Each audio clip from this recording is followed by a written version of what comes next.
Dangerous team. Some really good attacking players who will hopefully be on shore at the weekend. Hopefully we'll keep them quiet and implement our own game plan.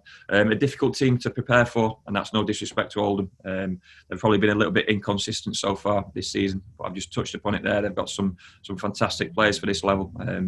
Beat Cheltenham at home recently, and we watched that game in detail, and are a real threat. So, look, we've got an idea of what's coming this weekend. As always, our focus is on ourselves, controlling what we can control. We might have to move a few bodies around on the back of the injuries we picked up this week and obviously last weekend.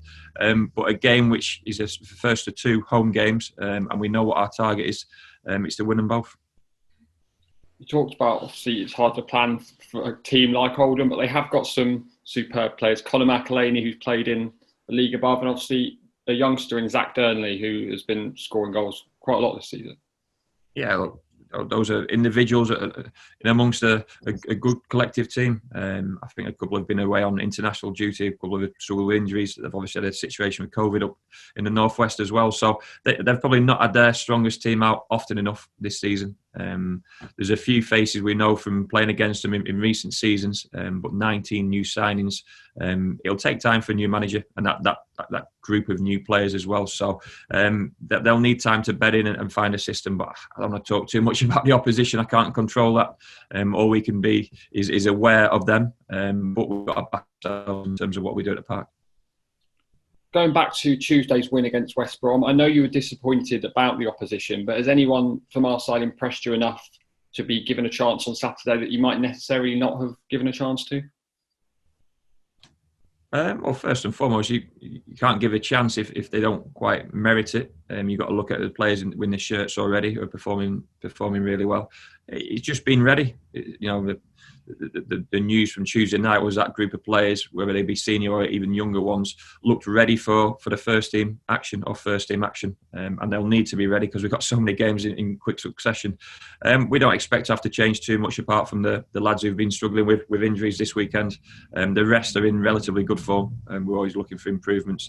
But this group of players, whether they played on Tuesday or not, will continue to get their opportunity. You touched on the injuries there. How are Tom Parks and Josh Key? Obviously, they took knocks at Bradford last week.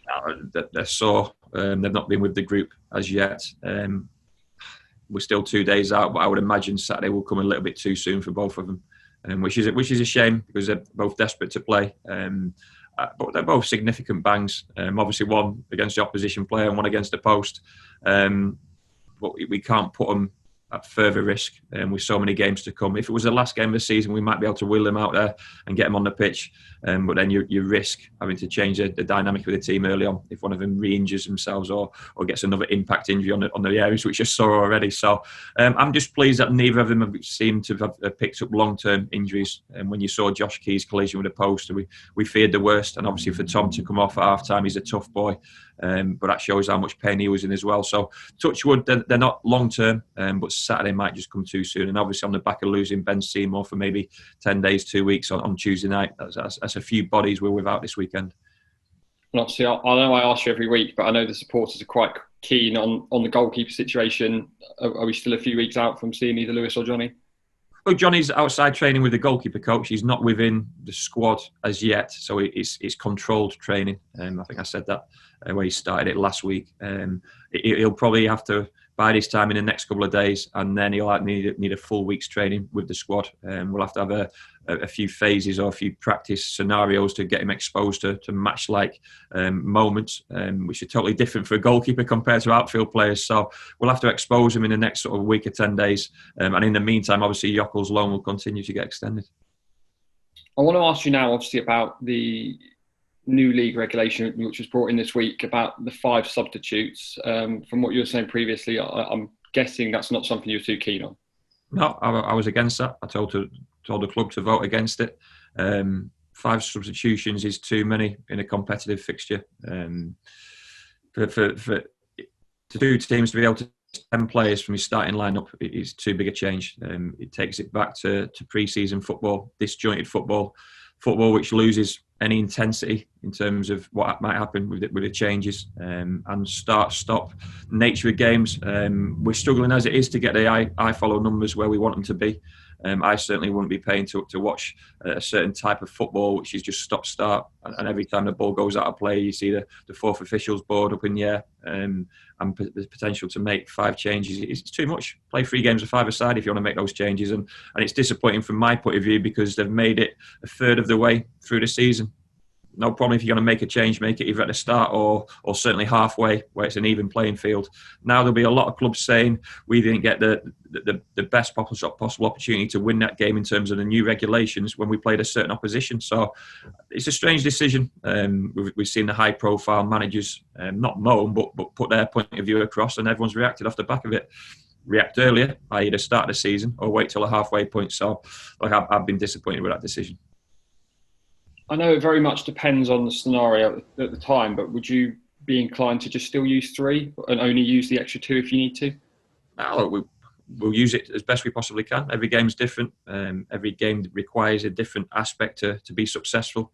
So we'll use it like everyone else will use it. The fact we can change half your team is incredible. Like I say, and it's a difficult one to take in and understand. But people and clubs have voted for it, and there's a reason why they voted for that.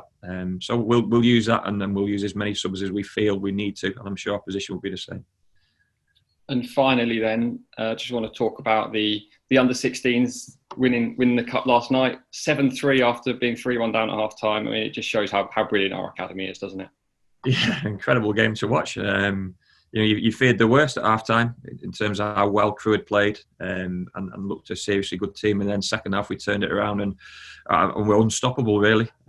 Sonny Cox will rightly get the headlines, but it was a really good team performance, and the character they showed when they were 3-1 down in the cup final. Heads didn't drop. They carried on going and to run out winners and considerably by such a big margin as well.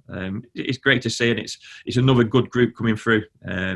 Hopefully we'll take as many of that group as we possibly can and get them signed up in terms of YTS forms, and then we'll get them closer to the first team and start to work with them and get them, nurtured in terms of what we need for our environment. But to see them have success and to see them to win a competition, they've got to keep finding ways to be successful and to win. That's a key aspect. Young players can play a lot of football, and I know we touched upon West Brom on Tuesday night. Winning games of football and being successful is a key aspect in any footballer's career, and credit to that group of players and that group of staff. I think you said it earlier as well. It's a shame that it's going to be sort of the big headlines about Sonny scoring 4, because he's a player that we don't want people to know about. We're going to keep holding him. I think everyone knows about him anyway, to be honest with you. He was involved with ourselves pre-season.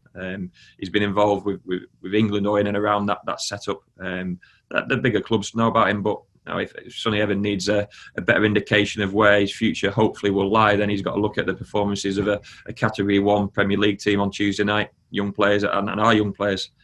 We feel our pathway and our opportunity is as good as any, even compared to the top clubs.